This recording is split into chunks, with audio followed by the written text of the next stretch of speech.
जय श्री श्याम दोस्तों, आज मैं आपको फागुन मास की अमावस्या की कथा सुना रही हूँ। सुनना सभी ध्यान से। आज के दिन फागुन मास की अमावस्या की कथाओं को सुनने से मनुष्यों के सभी पाप और कष्ट कट जाते हैं तथा मनोकामना पूर्ण होती है। आज मैं आपको सुना रही हूँ फागुन मास की अमावस्या की बड़ी ही दुर्लभ कथाएं। इन सभी कथाओं को बहुत ही श्रद्धा और प्रसन्न से सुनना चाहिए। और ये भगवान श्री लक्ष्मी नारायण जी के चरणों का ध्यान करते हुए कथा को आरंभ करते हैं।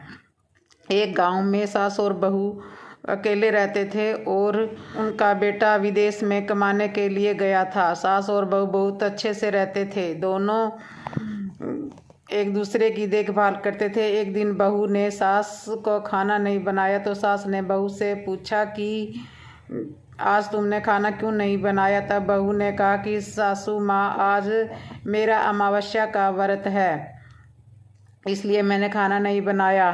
तब सासू माँ ने कहा कि बहू, यह व्रत क्या होता है और यह किस दिन रखा जाता है, मुझे भी समझाओ।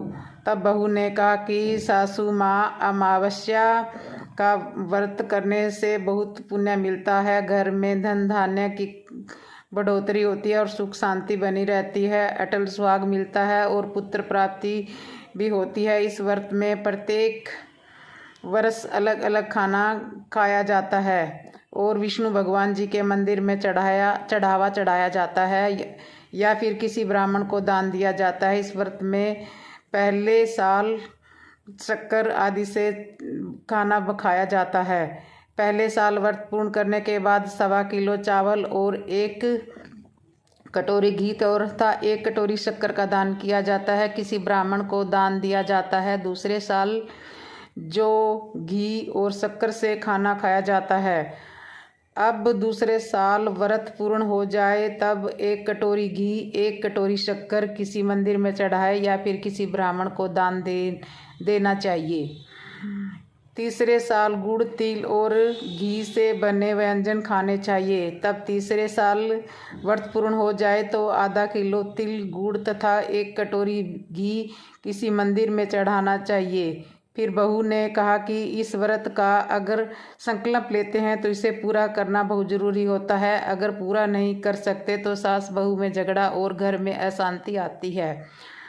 तब सासू ने कहा कि मेरी तो उम्र हो गई है, लेकिन तुम यह व्रत करो। और बहू यह व्रत का आरंभ करती है। लेकिन एक दिन बहू ने किसी के कहने पर गेहूं से बनी रोटी खा ली और अमावस्या माता इस बात से रुष्ट हो गई। जो सास और बहू बहुत ही प्यार से रहती थी, उनमें झगड़ा हो गया और सभी गांव वाले भी हैरान रह गए कि ये क्या हो रहा है। सास बहू को कहने लगी कि तुम जब से हमारे घर में बहू बन के आई हो तब से हमारे घर की लक्ष्मी चली गई है, तुम हमारे लिए शुभ नहीं हो। तब बहू ने कहा कि आपके घर की लक्ष्मी चली गई तो कहाँ मिलेगी, मुझे बताओ, मैं लक्ष्मी को लेकर आऊँगी। तब सासू ने कहा कि लक्ष्मी तुमको समुद्र के बीच में भगवान विष्णु जी के पैर दबाते हुए मिलेगी। तब बहू यह कहकर चली जाती है, तब जब तक मैं लक्ष्मी जी को लेकर नहीं आऊँगी तब तक इस घर में पैर नहीं रखूँगी। इतना कहकर लक्ष्मी जी की खोज में निकल जाती है। जब बहू लक्ष्मी जी को खोजने के लिए निकलती है तब उसे बीच रास्ते में एक गाय मिलती है। वह बहू से पूछती है कि आप कहाँ जा रही हो। तब बहू ने कहा कि हे गाय माता, मेरी सास मुझसे कहती है कि मेरे आने से उनके घर में अन्न धन की कमी हो गई है और उनके घर की लक्ष्मी चली गई है, तो मैं लक्ष्मी जी को खोजने के लिए जा रही हूँ। तब गाय माता ने कहा कि ये बेटी, अगर तुम जा ही रही हो तो भगवान से मेरे बारे में भी पूछ लेना।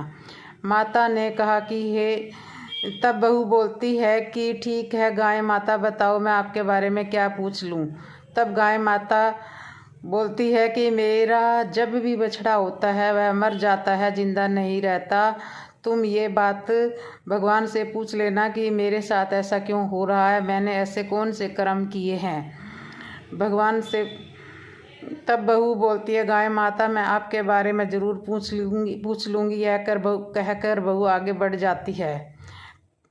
तब आगे जाते ही बहू को एक घोड़ी मिलती है, उसके गले में घंटी बंधी होती है। घोड़ी ने भी कहा कि बेटी तुम मेरे दुख का निवारण भी भगवान से पूछ लेना। तब बहू ने कहा कि जरूर पूछ लूँगी। यह कहकर बहू आगे बढ़ती है। आगे जाते ही बहू को एक अंधा और बहरा बुजुर्ग मिलता है। वह भी बहू से अपनी समस्या भगवान से पूछने के लिए कहता है। तब बहू उनकी समस्या भी भगवान से पूछने को कहकर आगे बढ़ती है। आगे बढ़ते ही बहू को एक बूढ़ी औरत मिलती है जो हाथ और पैर से अपाहिज होती है, और वह बहू से भी यही बात कहती है कि भगवान से मेरी समस्या के लिए पूछ लेना। तब बहू उसकी समस्या को भी पूछने के लिए तैयार हो जाती है और आगे बढ़ती है। आगे बढ़ते ही बहू थक जाती है और वह आम के पेड़ के नीचे बैठ जाती है, और वह आम का पेड़ खुश होकर बहू से पूछता है कि बेटी तुम कहाँ से आई हो और कहाँ जा रही हो।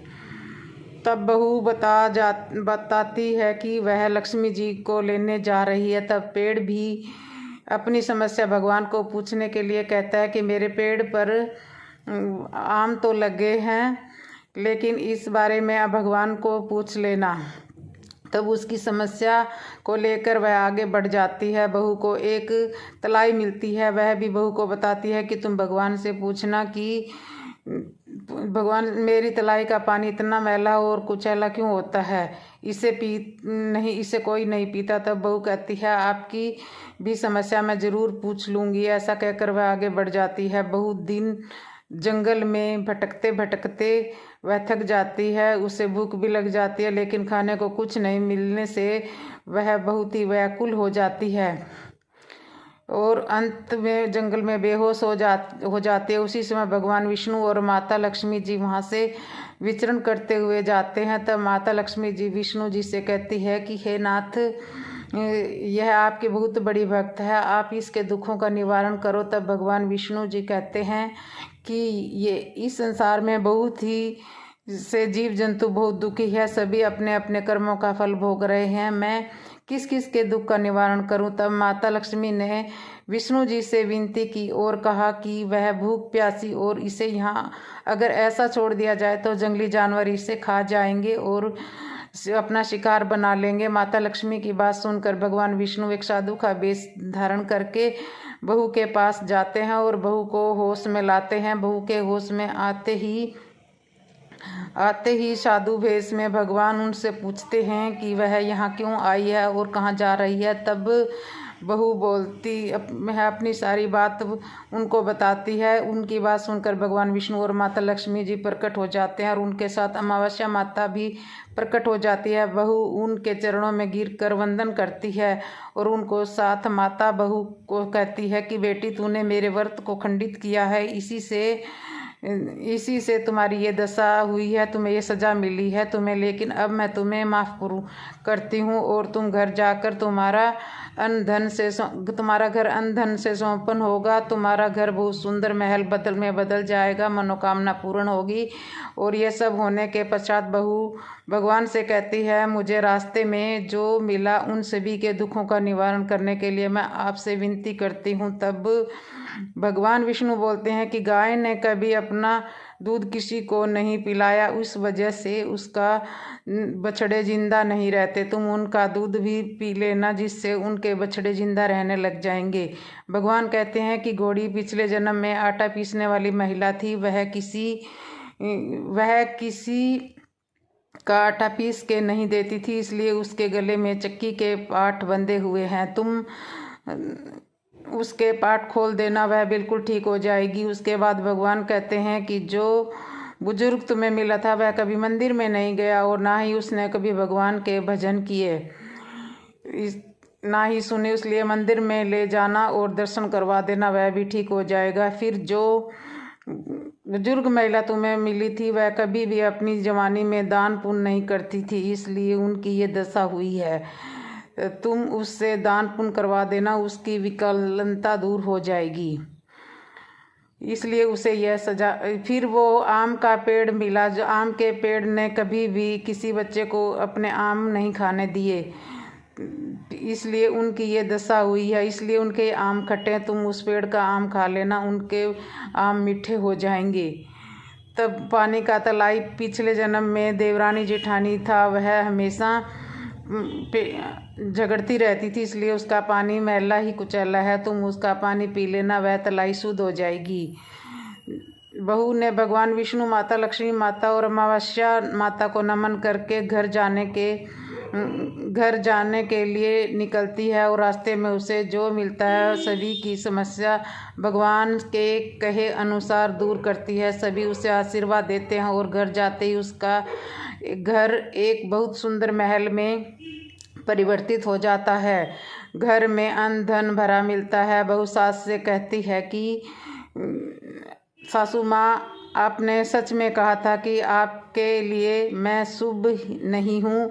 मेरे जाने से लक्ष्मी आई है, अब आप यहाँ रह, मैं मरने जा रही हूँ। तब सासू ने कहा कि बेटी, यह सब तुम्हारी अमावस्या व्रत का फल हमें मिला है, तुम यहाँ पर ही रहो और कहीं नहीं जाओगी। और सास बहू खुशी खुशी रहने लगे। एक दिन उसका बेटा भी विदेश से लौट आया और वह घर में यह सब देखकर अपनी माँ से यह सब बातें उसे बताई, तो इस तरह से वह खुशी खुशी रहने लगा। तो तब श्री शंकर पार्वती की जय बोलिए, श्री लक्ष्मी नारायण भगवान की जय बोलिए। अमावस्या को कथा सुनने से भी बहुत पुण्य मिलता है। अमावस्या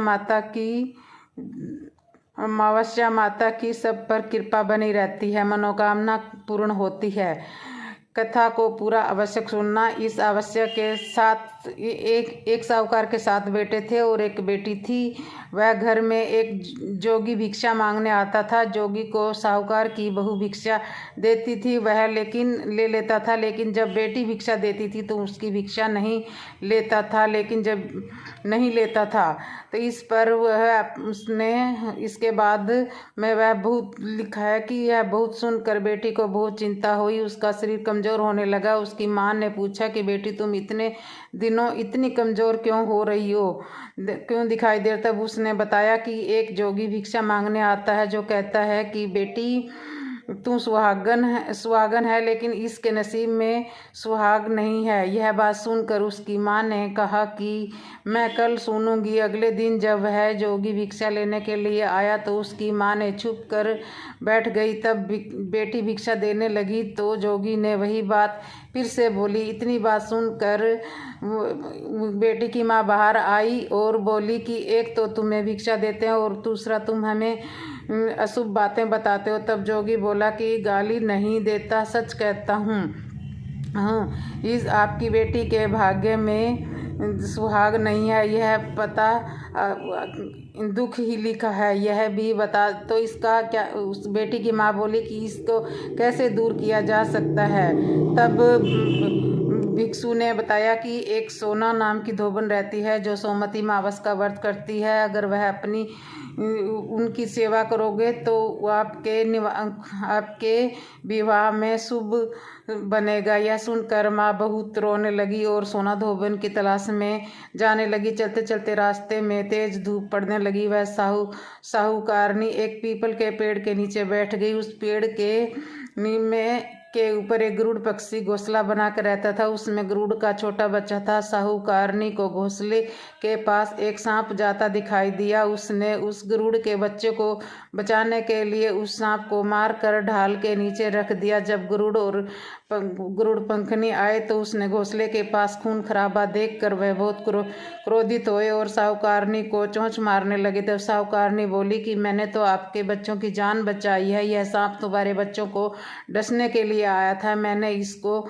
मार कर गिरा दिया। गरुड़ ने सरफ की ओर देखकर कहा कि तुमने हमारे बच्चे की जान बचाई है, अब तुम जो मांगना चाहो। तब साहूकारनी बोली कि मुझे 7 समुंदर पार सोना धोबन के घर छोड़कर आओ। गरुड़ ने साहूकारनी को अपनी पीठ पर बैठाकर 7 समुंदर पार सोना धोबन के घर छोड़कर आया। वहां जाकर साहूकारनी ने सोचा कि सोना धोबन को कैसे राजी किया जाए। सोना धोबन के 7 बेटे 7 बहू थे। उसकी 7 बहुएं काम करने को लेकर रोज लड़ाई करती थी और काम भी नहीं करती थी। रात को जब जब वो सो जाते थे, साहूकारनी सोना धोबन के घर जाती और घर का सारा काम करती और गायों को नहलाकर सफाई करके उनकी रसोई का खाना बनाकर अपने घर चली आती थी।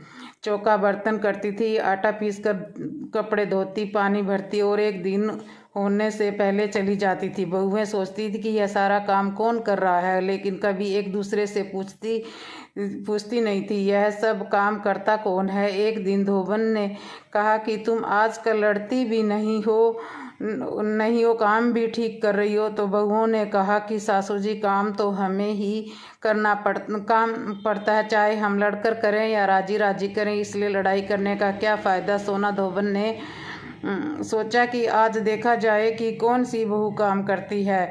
वह रात को सोई नहीं। उसने देखा कि रात को एक स्त्री आई और पूरा काम करके जाने लगी। तो सोना धोबन ने बोला कि तुम कौन हो, तुम्हें ऐसे करने के लिए क्या ज़रूरत है, तो तुम इतना काम कर रही हो। तब साहूकारनी ने कहा कि ज़रूरत है तभी तो इतना काम कर रही हूँ। सोना धोबन ने पूछा कि तुम कौन हो, क्या चाहिए। साहूकारनी बोली कि पहले मुझे वचन दो, तब मैं आपको बताऊंगी। सोना धोबन ने वचन दे दिया और कहा कि अब बताइए, मैं आपको वचन देती हूँ। साहूकारनी बोली कि मेरी बेटी के भाग में दुख लिखा हुआ है, इसलिए आप चलकर उसे सुहाग दें और सोमवती मावस का व्रत करते हैं। सोना धोबन ने अपने बेटे बहू से बोली कि मैं तो साहूकारनी के साथ जा रही हूँ, यदि पीछे से तुम्हारे पिताजी खत्म हो जाएं तो तेल घी के कूप में डालकर छोड़ देना। साहूकारनी के घर चली गई। तब वह साहूकारनी की बेटी का ब्याह होने लगा तो दूल्हा फेरों में बैठ गया। तो सोना धोबन दूल्हे के घुटनों के पास कच्चा कर देती है, उसमें दूध डाल देती है और तात का तार लेकर बैठ गई। और थोड़ी देर बाद सांप दूल्हे को डसने के लिए आया। सोना धोबन ने करवा आगे रखा और तार से बांध दिया, लेकिन दूल्हा डर के मारे मर गया। तब सोना धोबन ने टिक्के में से रोली निकाली और मांग में सिंदूर निकाला और काजल निकाला और मेहंदी निकाल कर छोटी उंगली की चींटे मारे और बोली कि मैंने आज तक जितनी भी सोमवती मावस करी है, उनका फल साहूकार की बेटी को लग जाए और आगे जो मैं सोमवती मावस करूं वह मेरे बेटे को लगे। इतना कहते ही दूल्हा जीवित हो गया और सब सोमवती माँ की जय जय बोलने लगे। सोना धोबन वापस जाने लगी। तब साहूकारनी बोली कि तुमने मेरे जमाई को नया जीवन दान दिया, इसलिए कुछ भी मांगो। वह कुछ बोली कि कुछ नहीं चाहिए, सिर्फ एक हांडी दे दो। वह हांडी लेकर चली जाती है। रास्ते में सोमवती मावस आती है तो हांडी का 108 परिक्रमा लगाकर पीपल के पेड़ के नीचे गाड़ कर घर चली जाती है। घर जाकर देखती है कि उसका पति मरा हुआ मिलता है, तेल और घी के रूप में पड़ा है। तब वह टीका में से रोली निकालती है, मांग में से सिंदूर निकालती है, आंखों में से काजल और मेहंदी निकालकर छोटी उंगली से छींटे दिए और बोली, मैंने जो रास्ते में सोमवती की है उसका फल मेरे पति को लगे। इतना कहने से उसका पति उठकर बैठ गया और घर का ज्योतिष आया और बोला कि जजमान, सोमवती मावस को मेरे लिए क्या दक्षिणा है। सोना धोबन बोली कि मुझे तो सोमवती रास्ते में आई थी तो कुछ भी नहीं किया और जो कुछ भी किया वह सब पीपल के नीचे गाड़ दिया। ज्योतिषी ब्राह्मण ने जाकर खोद कर देखा तो 108 और 13 सोने के चक्कर मिले। ज्योतिषी ब्राह्मण सबको घर में ले आया और बोला कि ऐसी फेरों की बोल दिया कि कुछ भी नहीं हुआ। सोना धोबन बोली, वह तो तुम्हारे भाग में ही लिखा था, इसलिए उसे कुछ भी ले जाओ। ब्राह्मण बोला कि मेरा तो इसमें चौथी पाई है, बाकी तो आपका ही है, उसे दे देना चाहिए। सारी नगरी में बोल दिया कि अब सोमवती अमावस्या का व्रत कीजिए। सोमवती अमावस्या जैसा साहूकार की बेटी को सुहाग दिया वह सबको दे, साहूकार की बेटी को सुहाग दिया वैसा सबको दे। सोमवती अमावस्या की कहानी कहने वालों को सोमवती अमावस्या की कहानी सुनने वालों को, हम हामी भरने वालों को और अपने पूरे परिवार को देना। और सोमवती अमावस्या बोलिए शंकर पार्वती भगवान की जय। मित्रों, इस बार की फागुन अमावस्या रविवार के दिन पड़ रही है, इसलिए रविवार की व्रत कथा को भी आवश्यक सुनना चाहिए। इसमें ढेर सारा मान सम्मान और सुख संपत्ति की प्राप्ति होती है। एक बुढ़िया थी, उसके जीवन का नियम था कि वह प्रत्येक रविवार के दिन प्रातः स्नान कर घर को गोबर से लीप कर शुद्ध करती थी। उसके बाद वह भोजन तैयार करती थी, भगवान को भोग लगाकर समय भोजन ग्रहण किया करती थी। वह लंबे समय से करती चली आ रही थी। ऐसा करने से उसका घर सभी धन धान्य से परिपूर्ण था। वह बुढ़िया अपने घर को शुद्ध करने के लिए पड़ोस में रहने वाली एक अन्य बुढ़िया की गाय का गोबर लाया करती थी। जिस घर से वह बुढ़िया गोबर लाती थी, वह विचार करने लगी कि यह मेरी गाय का गोबर क्यों लेकर जाती है। इसलिए वह अपनी गाय को घर के भीतर बांधने लगी। बुढ़िया गोबर ना मिलने से बहुत परेशान थी। रविवार के दिन अपने घर को गोबर से लीप कर शुद्ध नहीं कर सकी। इस कारण ना तो उसने भोजन ही बनाया और ना ही भोग लगाया। इस प्रकार उसका उस दिन निराहार व्रत हो गया। रात्रि होने पर वह भूखी ही सो गई। रात्रि में भगवान सूर्यदेव ने उसे स्वप्न में आकर इसका कारण पूछा, तो वृंदा ने जो कारण बताया वह बता दिया। वह भगवान ने कहा कि माता तुम्हें सर्व कामना पूर्ण गाय देते हैं। भगवान ने उसे वरदान में गाय दी और धन और पुत्र और मोक्ष का वरदान भी देकर अंतर्ध्यान हो गई। प्रातः बुढ़िया की आँख खुलने पर उसने आंगन में अति सुंदर गाय और बछड़ा पाया। बुढ़िया बहुत प्रसन्न हुई और उसकी पड़ोसन ने घर के बाहर गाय बछड़े को बंधे देखा तो द्वेष और जल उठी।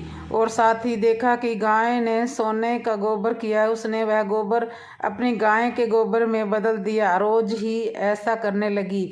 बुढ़िया को इसकी खबर भी नहीं लगी। भगवान ने देखा कि चालाक पड़ोसन बुढ़िया को ठग रही है, तो उसने जोर की आंधी चला दी। उसमें बुढ़िया ने गाय को घर के अंदर बांध लिया और सुबह होने पर उसने गाय के सोने के गोबर को देखा तो उसने आश्चर्य की सीमा नहीं रही।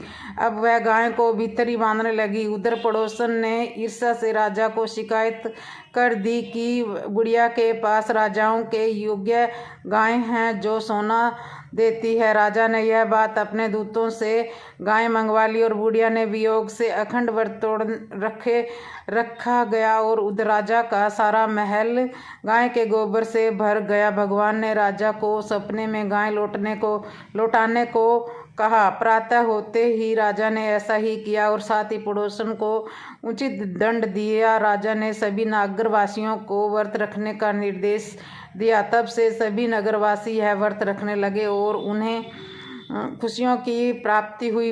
रविवार के व्रत के विषय में यह कहा जाता है कि सूर्यास्त हो जाए और सूर्यास्त के समय ही समाप्त किया जाता है। व्रत करने वाला भोजन ना कर पाए तो अगले दिन सूर्योदय तक उसे निराहार नहीं रहना चाहिए। अगले दिन ही स्नान आदि से निर्वृत्त होकर सूर्य भगवान को जल देकर उनका स्मरण करने के बाद ही भोजन ग्रहण करना चाहिए।